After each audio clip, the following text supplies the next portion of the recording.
Hello, I'm John Van Auken, the director of the Edgar Cayce Foundation, and I'm here in the main auditorium of the A.R.E. headquarters in Virginia Beach, and we are going to interview Don Carroll, the author of two very interesting books on ancient Egypt's sacred geometry and sacred cubit, and how it relates to our bodies and to the heavens.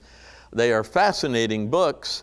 Don Carroll actually spent his whole career in fire and rescue and even became a fire chief. Yet along the way, he kept studying the metaphysical concepts, and particularly Edgar Cayce. He even became a member of our board of trustees. So let's begin with an interview of Don Carroll and his wonderful books on sacred geometry and symbolism. Hello, Don. It's good to see you again, and I love the Giza Plateau behind you there. Thank you, John. It's great to be here, and I think for you and I, we find a lot of our previous home in ancient Egypt. That's true. Now, we are doing a little interview before the Ancient Mysteries Conference here coming up in October with key speakers, and of course, your recent book, The Spirit of Light Cubit, is so fascinating. Can you share a little more about it? I read it and loved the illustrations. They were very helpful. Thank you, John, and I appreciate your kind words. This book was just so exciting for me. It's something I've been pursuing almost for 20 years, and it came to fruition in this last year. And I know, people hear that title, The Spirit of Light Cubit, and it's about a unit of measurement, and people are like, okay, a unit of measurement, it's not that. How can I put it? It's not that sexy Indiana Jones adventure sounds like, or Howard Carter's discovery of wonderful things.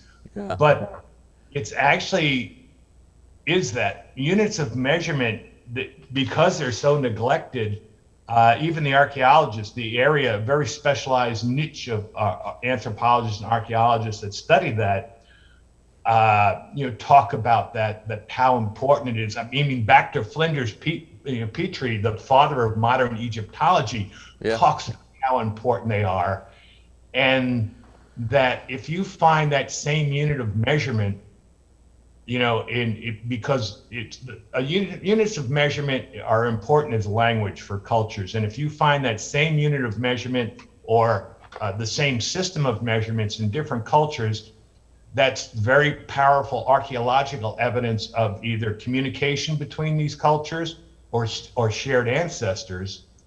And I found this unit of measurement over 4 different continents, 5 different cultures across the Atlantic.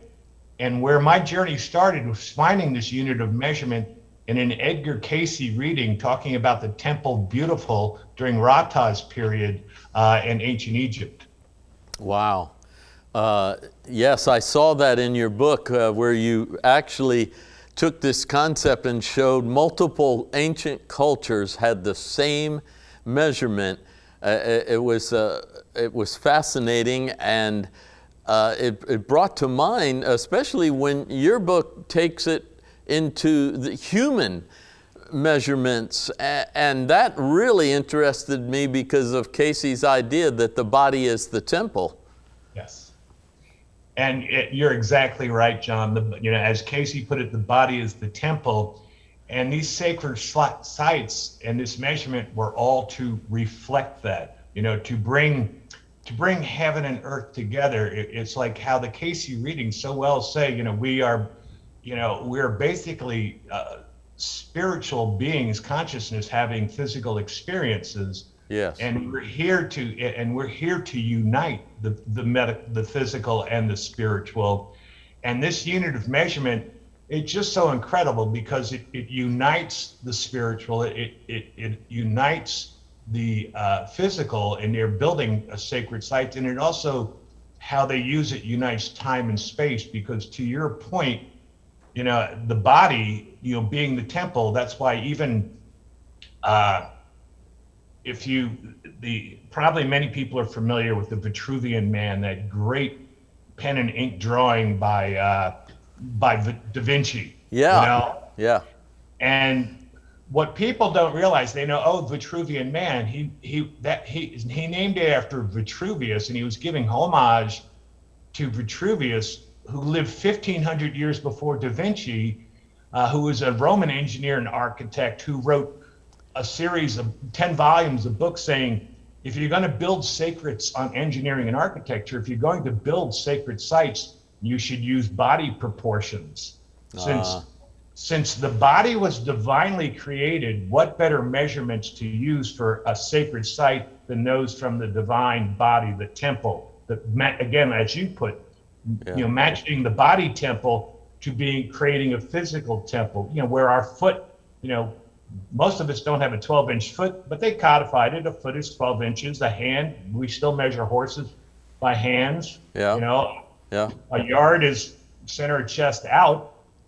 And that's where I was like, well, 27.5 inches, from the Cayce readings and all these sites, where did that come from? Well, all the evidence points to it's the length of the spine, the kundalini. Yes. Yeah, and you show that so well in the book. And you show diagrams and sketches of that correlation. It's so interesting. You touch on the Maya as well as the Egyptian.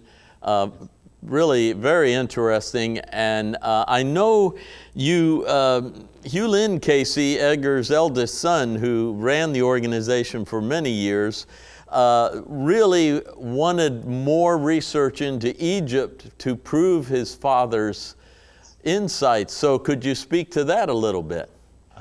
Absolutely, John. And yeah, you hit it, the nail on the head. Yulin, with all he did, had that incredible passion for archaeology. If anyone gets the opportunity to read the biography about my father's business by Robert Smith on Yulin, it talks about how through his life he had this passion of archaeology to find evidence of ancient events spoken about in his father's readings.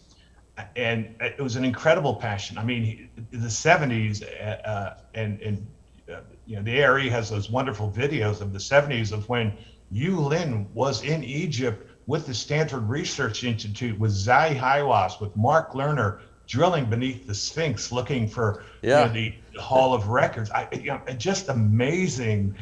And then from there, Yulin was contributing with A.R.E. to the Nag Hammadi research, and he himself digging in Israel and in Persia, now Iran. Yeah. I mean, it was an incredible, he was seeking that evidence. And fortunately, so many took that torch of Yulin and continued it on. I mean, to the point where, Greg and Laura Little, that incredible work they did, trying to find this evidence themselves, like Yulin down in the Bahamas and Bimini and Atlantis and into the Yucatan and Piedra Negras. I mean, and so many tantalizing clues, but it's still, just again, that tantalizing.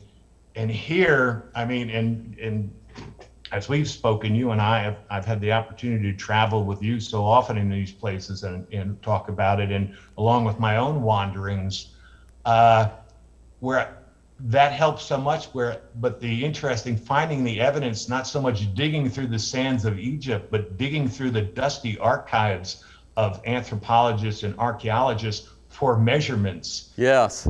That kind of, a different kind of digging, but lo and behold, because there's so much and it's tucked away out there, that here is, and I know Yulin's smiling somewhere, because here is the evidence he was seeking. Hard, firm, powerful archaeological evidence by their standards, with this unit of measurement that shows that there was 4 continents, at least 5 cultures, 10,000 years ago, if not more, that were connected, that had some kind of either communication, trade, possible common ancestor in some cases. that then all validate exactly what the Cayce readings talked about during the Rata period, mentioning this unit of measurement specifically. It's just incredible. And even the purpose of what this measurement was used for, to build these sacred sites to help raise consciousness for humanity, that these initiates would then go back out around the globe, as this evidence shows, to help bring consciousness up, bring that spirituality, bring that heaven and earth together. It's just so exciting, and again, I know you, Lynn, would just be, I know he knows, and there's a smile on sort of making his thought truly the greatest mystic of modern era. That's the great thing about your book, The Spirit Light Cubit, is the depth and breadth of the research you did through all those dusty old records and stuff to bring forth what eventually helps us see heaven and earth, humanity and spirit. It's wonderful how you put that together in your book there. Thank you, John. You're really kind. And again, to me, so much for 20 years, when I first found that reading in the Edgar Cayce readings, about ancient Egypt and Rata, and how really, when you look at the main theme of the Cayce readings, and one of the main themes, it was about bringing that consciousness, that sharing that consciousness, universal consciousness, with our individual consciousness, as Edgar would put it, would be, to know thyself, to be thyself, yet one with the whole. Yeah. And again, going back to Egypt, which is, as the title of this conference, one of the greatest purposes, what the Great Pyramid was known as, and I'm quoting Mark Lerner, the Egyptologist, was a cosmic engine to unite the Ka and the Ba. Yeah. Which is the universal consciousness with the Ka, with our Ba, our individual consciousness. Yeah. And in uniting it, we become an Ak or an Aku, a brilliant being of light. Yes. And the title of the book, Spirit of Light Cubit, that's in the hieroglyphs. That measurement's called an Aku, just like that, uniting the Ka and Ba.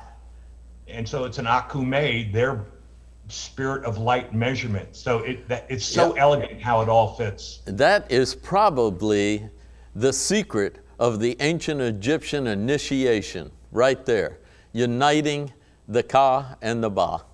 Yes. That's wonderful, wonderful. So you're going to present some of this at the Ancient Mysteries Conference this year? Yes, I'm very fortunate. I've been invited by you guys, and I greatly appreciate it. And really fortunate, you're giving me 2 time slots. It gives me the time to share the overview, and then also even to the specific wonderful elegance of this measurement. I mean, because as just one small example, you find it all becomes hidden in plain sight. The Giza Plateau, where the Great Pyramid is, in ancient times, wasn't known as the Giza Plateau. It's the Plateau of Restu, the opening of the ways. Right. And it was dedicated to Osiris. Yeah.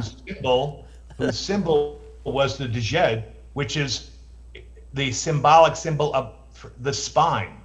Oh, wow, yes. Yeah. So then suddenly, of course that makes sense. Of course this is the length of the spine. It's hidden in plain sight, and it's through culture. So yeah, I'll have this time not only for how it stands alone in archaeological evidence, but how it fulfills Yu Lin's dream, and then how incredibly elegant it is in so many fashions. Oh, our audience is going to love this material.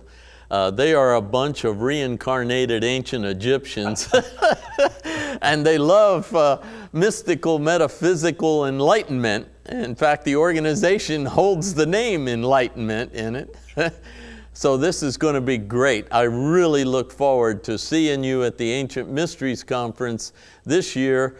Thank you. And the new book is fascinating. I read it and really enjoyed it, and it helped so much that you had good illustrations in there. And thank you, John. Very kind. And I am really looking forward to seeing you and seeing some of my friends at the A.R.E. and sharing this. It's going to be a wonderful conference for all. Yes, it is. Yes, it is. Okay, Don, take care of yourself. See you soon. Bye-bye. Bye-bye. Thanks, John.